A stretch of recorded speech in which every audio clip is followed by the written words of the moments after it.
So my friend Kelly posted something today about doomsday and people looking for Armageddon. People who are always talking about the negative, the negative, the negative of what's going on in the world. And she said, and people are saying Obama and he can't decide things for you. Bush could never decide things for you. It's not up to them. You can find your own happiness.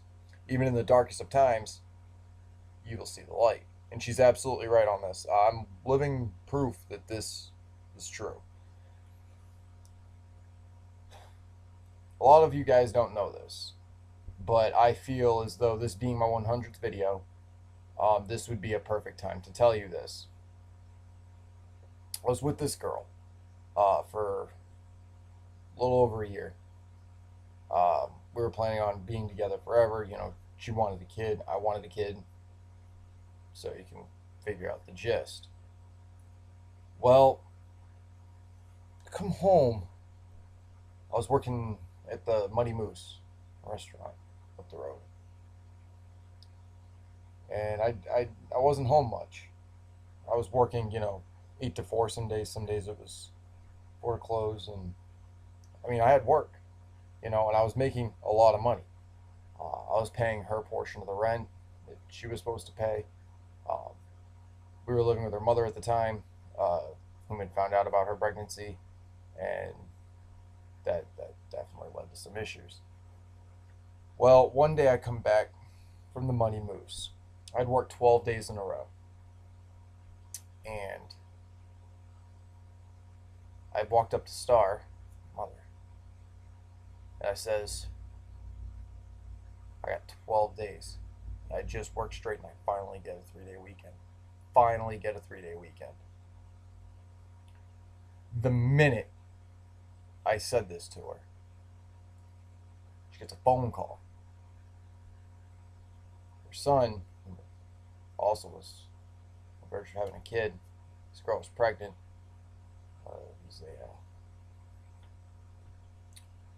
It was a miscarriage, and she had to deliver it.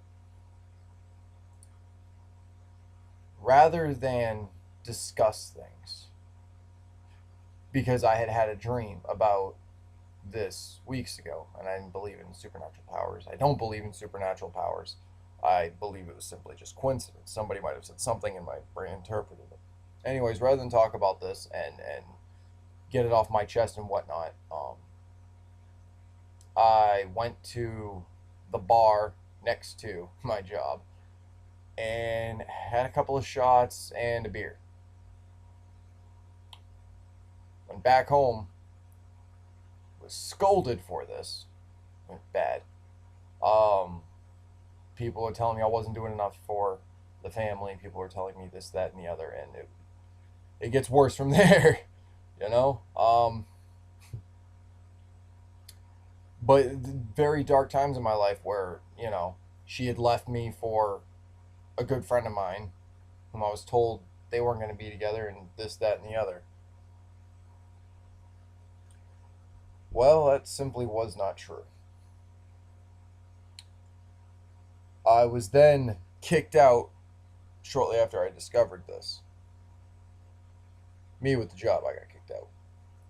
And I'd actually left the Muddy Moose to work at the Red Jacket, to spend more time with Jess, to have more days off with her, and to get things rolling. And so I could be home and I wouldn't be as miserable with all the hours, this, that, and the other. I did it for her and I did it for the family because they were complaining about me not being home as much. Booted out, never spoke to them again. Never spoke to them again. Pregnant my kid, and I was tossed away. Stayed over at my friend's place, tried to get my head together. I was working at the Red Jacket, which is a family hotel, family resort, water park attached to it, this, that, and the other.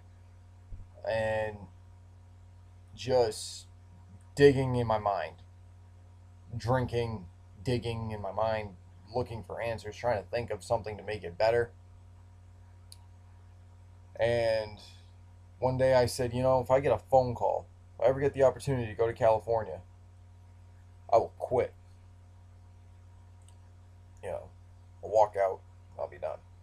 brother tells me, no, you can't quit. I helped you get this job. You can't just walk out. All right, fine. Wait until I get fired then. How I was trained at this job was that housemen, which is what I was, could take what was in the rooms and disperse it as they please or keep it. This is how I was trained since day one. Well, I found a 6 pack of Gatorade and a big bag of food that had been left behind, never opened, never touched.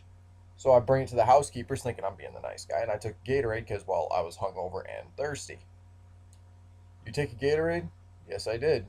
My manager, Judy, says. Walk in keys, you're fired. And this smile just beamed across my face. And she's like, here's your paperwork, here's this and that. You'll pick up your paycheck, your last paycheck on this date, this, that, and the other. And I looked at her with this big smile and I says, Judy, you just made my decision a whole lot easier. I walked towards the exit, lit a cigarette, walked out the hotel.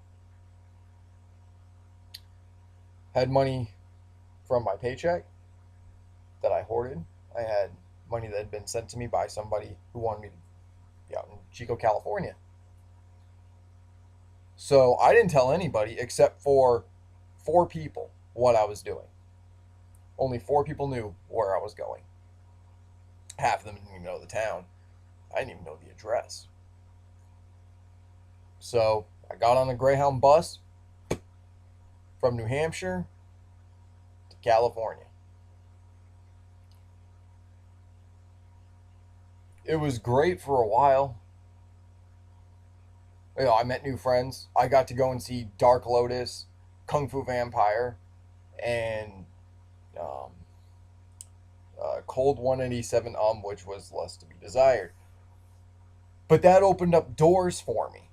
See, I saw Kung Fu Vampire back then, and I saw Dark Lotus, and I'd actually met one of my best friends in the entire world whom I've lost contact with, Vladimir.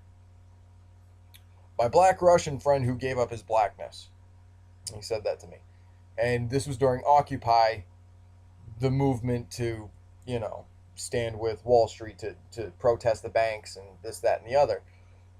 And one day I was going through another bad time because this girl whom I had gone out to California with, we just got into this huge spat. Never got violent, but it was bad. I said, fuck it. I'm going for a walk. See ya. Go for a walk.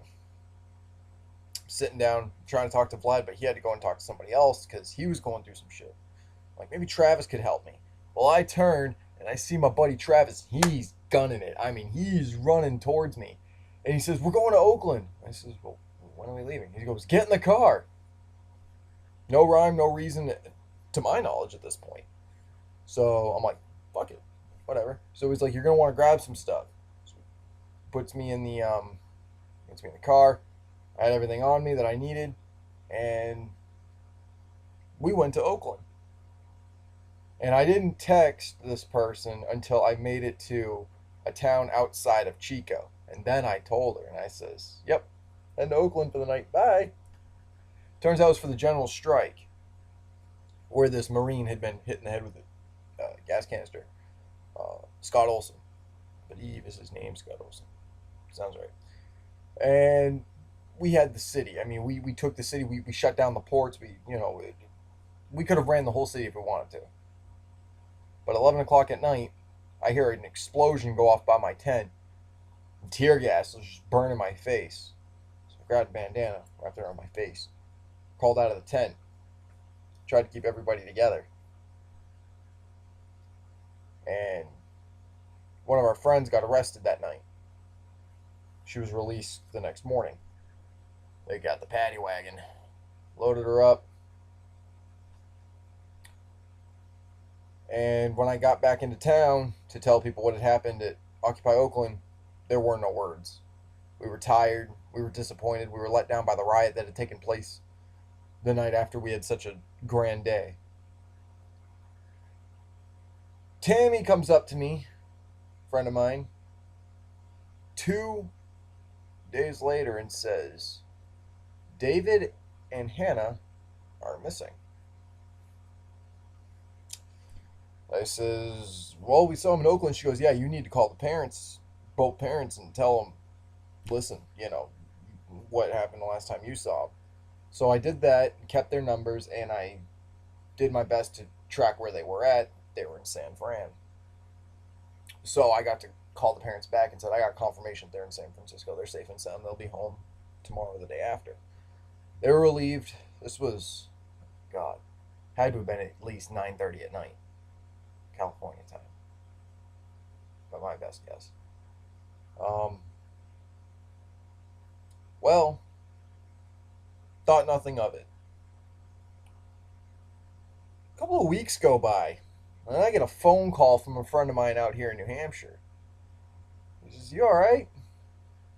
"Yeah, I'm all right." "You sure?" "Yeah, I'm pretty sure. Because I've been hearing on Facebook that you're dead." I didn't have a Facebook at the time, so I have no idea what the hell's going on. And apparently, this tribute video and this, that, and the other was streaming, at least my close group of friends.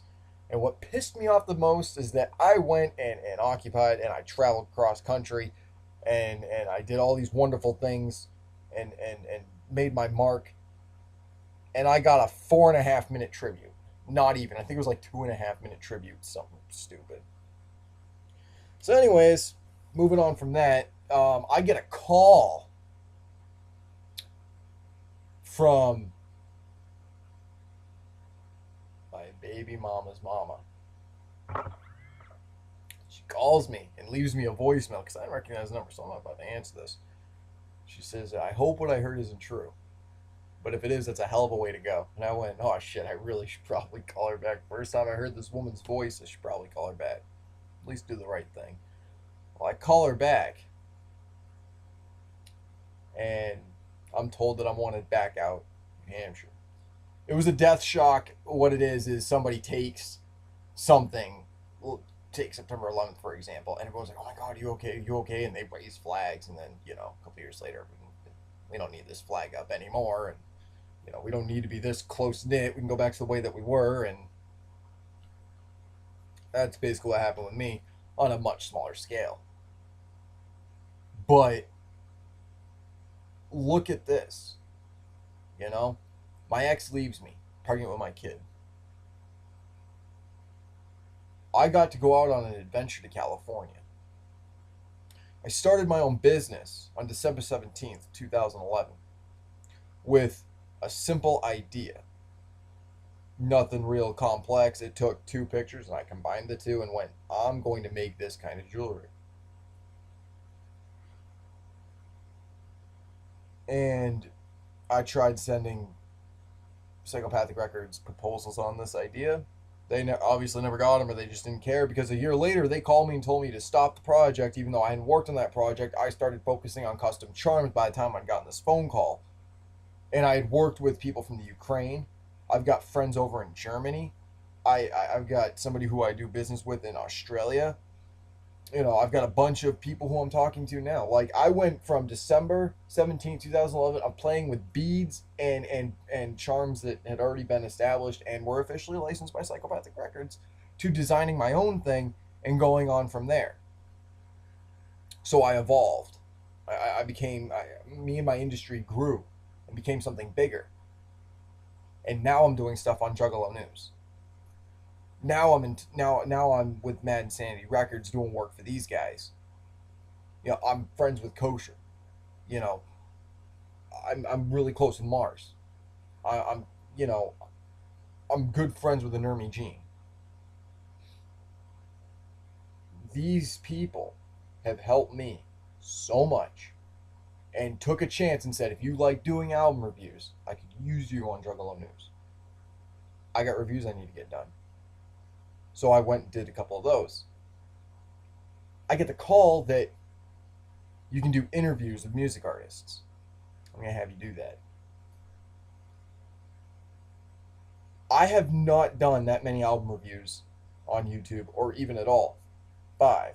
I did 5 on YouTube. And already, the industry was calling. This is my 100th video. This is my 100th video. And look where we're at already on YouTube. with my subscribers, with the people whom I've managed to piss off and the people whom I managed to go, this dude's all right. I don't have the Bill Wagner crew up my ass anymore. I'm not even sure if these guys are still around. I don't have that Carnival Spirits troll dude anymore. And if he comes up on this, you can go fuck yourself. But that's what I'm saying. It's so many things that people have aspired to do, and they've said it in their videos that they wanted to do this, and here I am doing it. You've already gotten a piece of what I've been through, the things that I experienced. I've made good friends out in Chico, California, off of bat. I mean, it was right off the bat. My friend from downstairs. You know how we started talking and we became close friends is they were discussing the psychology of serial killers and how they were caught and their methods and this, that, and the other. And I came out and said Ted Bundy helped catch the Green River Killer. And I explained to them how he did it and why he did it. And they went, you drink? And I says, yeah, I drink a little bit. He goes, I'll get you a 7-Up and whiskey. Have a seat and we'll talk. That's what started that friendship, was the discussion of serial killers that my grandmother had told me to read about and got me documentaries and stuff like that when I was like, 8, 9 years old. And years later, that came in handy and I got a friendship out of that. So many dark things and a lot of good comes out of it. The night is darkest just before the dawn. The bad stuff happens and a lot of good comes from it. I mean, you're going to go through some bad times. You're going to go through some bad times and you're going to find ways of coping. When my friend and I, we were struggling financially, we made mentally bored videos. We went out and did some of the stupidest shit you could ever possibly imagine. And those are some of the best memories we have. When none of my friends and I were working and we were struggling to get cigarettes, we've got some of the best memories from those days. My friend Tyler said to me one day, he says, we're sitting down, we're just chit-chatting, And I look at him and I says, hey, Tyler. He says, yeah. He says, would you go back and change anything? He goes, back in time and change anything? Oh, fuck yeah, there's a whole list of things. I says, all right, let me ask you something. Would you go back and change those moments with knowing that the risk would be that us sitting here right now, not doing anything spectacular, would not be happening? And he looks around, he sees me and our friends sitting at the table, he goes, absolutely not. For just a moment, when we're sitting at a table, outside, nice weather, just sitting down and talking. He would not sacrifice that to go back in time and change it. He would not do it. And to be honest, neither would I. Everything I've got going for me right now, I would go through all those dark paths again. I would witness it and I would feel this and go through every bit of it if it put me right where I am right now telling you guys this. I also want to share with you something else. You will be turned down. There's going to be ideas you're going to have and they're not going to be good enough. You're going to have something and someone's going to say no to it. There are ways and there are tricks to get past that and to make yourself better. I've worked with people that are extremely picky and indecisive. But that helped me more than it affected me negatively. And this is a shout out to Miss Kisa. There was logo designs and trademark ideas, and I'm still working up on one, and it's almost perfect, but it's got too much to it, so I'm like trying to take stuff off and what have you. But I'm working on it because I told her I would. And through all this, I went, hey, I was playing with this. What do you think of this as a logo? She says, but now this logo that she did not like is now her charm. The charms that she sells on her page. The brass knuckles say Miss Kisa. And it originally started with, I'll give you this portion of it when I sell them and I order them. One day she messaged me and she says, would I be able to buy these? I says, of course. And she goes, well, we were talking about, you said if you were to sell them, I says, that was your royalties. I'm not going to get into the business that we did, but what I did is I told her, if you need these and you like these, That means more to me than anything else on God's green earth. The fact that you like this as a charm concept and this, that, and the other, great. That's what I wanted. I wanted to make something that everyone would appreciate, that you would appreciate. That's where my design is being sold right now. There are people out there who have these, kosher when he got his charms from me. That means the world to me because that also started with me asking him, for this, that, and the other. So that way so I could have charms with his name on them and just give him royalties. And it turned to something much bigger than that. You will not know. You will not know until you try. I got on this conversation with this girl, and she says to me, I'll never be able to do what you do. I'll never be able to get through this. I'm going through this, that, and the other. And I says, I promise you that you and me have walked two different paths. You and me have gone through two different sets of trial and tribulation and success and failure. But if I can do it with all things that I went through, nearly drinking myself into a damn coma, anybody else on God's green earth can do it. It's going to take time. It's going to take money. It's going to take effort. But I promise you, the true success, not always money. That is the God's honest truth. People worried about the monetary gain and this, that, and the other. Yeah, you need money to survive. But the things I've experienced, things I've seen, the things that I'm doing mean so much more to me than any dollar bill. Means so much more to me than any dollar bill. Ask and you shall receive. Seek and you shall find. If you're looking for the negatives, you will find the negatives, no problem.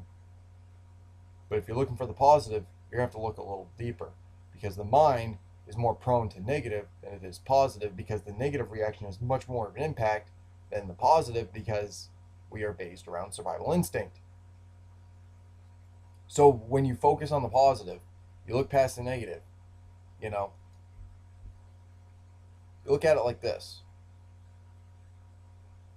You walk past a bush and there's a tiger behind this bush. He jumps up at you. Every time you walk down that path, you're going to look behind that bush waiting for that tiger. Because that is survival instinct. When you look at stress, you just got a bill for $300 in the mail. You can't pay it right now. But you've got 30 days. Yeah, you need to keep that in the back of your mind. But let's say it's that on top of your girlfriend just left you, or your boyfriend just left you, or your kid's sick. You've got all these things. Look at it as envelopes. You've got all these red envelopes, right? Now what you need to do is come up with distressors. You've got your stressors, and then you've got your de-stressors. You need to come up with green envelopes. And at the end of the day, you need to look at, do you have more red envelopes than you do green envelopes? If you do, that's bad. Because that's bad for your psyche. It'll cause a breakdown. And I will say this, to have a drink every once in a while, like I do, when you're extremely stressed is not bad. That is not bad at all. When you're using it to cope every time you're stressed, that's bad. Because then it's going to take more and more and more for you to feel better. But the less you drink, the better you'll feel. Video games might be a good one to distress and all that. But you could also, a lot of people take comfort in this, which is strange enough, is to help somebody else go through their problems, because there is a lot of positive that comes from that. You've had a good conversation with somebody. Sometimes they'll give you a soda, sometimes they'll give you a cigarette, and you'll be able to help somebody. And even then, some people will go, I help people through their issues because I look at their issues and I'm like, my shit's all a walk in the park. And if that's what you need, then great. But you also have to help somebody else. So it's not like you got to sit there and listen to them and that's what you got out of it. You're like, oh, man, I feel so much better. But when you get to help somebody out and walk them through it, it helps immensely. To give, you will receive. When you give, the more you give and the more you give and the more you give, it's displacement. Look at the laws of displacement. It comes back to you, whether you believe in karma, whether you believe in God, whether you believe your neighbor is a great person, whether you've got friends, it'll all come back to you. So when you're in the darkness, look for the light and you will find it. Even if it's just a glimmer of hope. A glimmer of hope that you can hang on to, keep it. Focus on the light, not on the dark. You will find that in the times you are struggling, not making any money, the times that you're going through the worst things, there is an opportunity knocking. And all you got to do is open the door and let it in. This has been my longest video I've done in quite a long time, at least in the past month or so. So I hope that this was able to help you and help you, go through things. You know, take some of your problems, take some of your stress, and like Child's Play Ninja said, drown the darkness. Drown the darkness, like shove its face in the water and just drown all your troubles. And if it's a person, don't drown them. That's a crime, and then you're in jail. That's just bad. But look at it like this, and always keep this in mind. Smile, laugh. When someone's pissing you off, laugh in their face. When you're scared, smile. When you're stressed, smile. You'll be given a reason to smile. The world's a dark place. Maybe in the corner of your room, in the corner of the world, there are dark places everywhere. There's going to be things that are going to happen. You're not going to be able to prevent them. There's going to be things that will happen to people that I wish they would never, ever have to go through. There's things that I went through that I wish I never had to go through. But in the end, you'll find that it's worth it. But this has been my 100th video. And I hope this has been of some help to some of you. And I really hope that, you guys see this economy and realize, you want to know something? Fuck it. We'll use the barding system. We'll find something else. It's only Armageddon when we say it's Armageddon. It's up to us when we decide, when we give up. Things will get better. Right now, things are dark. But here in just a little bit, the sun will break through again. It'll become just a little more brighter. It can't rain all the time.